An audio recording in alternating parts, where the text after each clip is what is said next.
Desire আর discretion একসাথে চলে না। যত ডিজায়ার বাড়ছে, ডিসক্রিশন ততই কমে যাচ্ছে।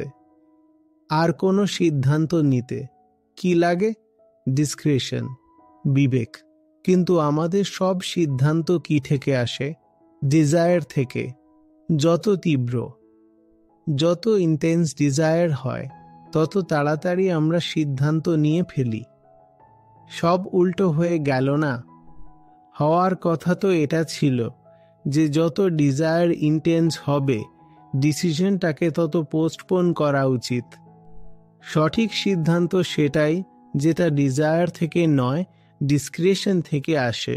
কিন্তু ডিজায়ার চিৎকার করে বলে, দ্রুত সিদ্ধান্ত নাও, দ্রুত সিদ্ধান্ত নাও। আর ওই সময় সাধনাটা কি? এটাই বলা যে নেব সিদ্ধান্ত, কিন্তু এখনই না। থাম, এখন সিদ্ধান্ত নেব না, কারণ এখন খুব সিদ্ধান্ত নিতে ইচ্ছে করছে।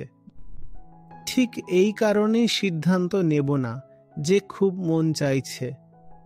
সিদ্ধান্ত আসুক শান্তি থেকে, বোধ থেকে, বিবেক থেকে, তবেই ভালো।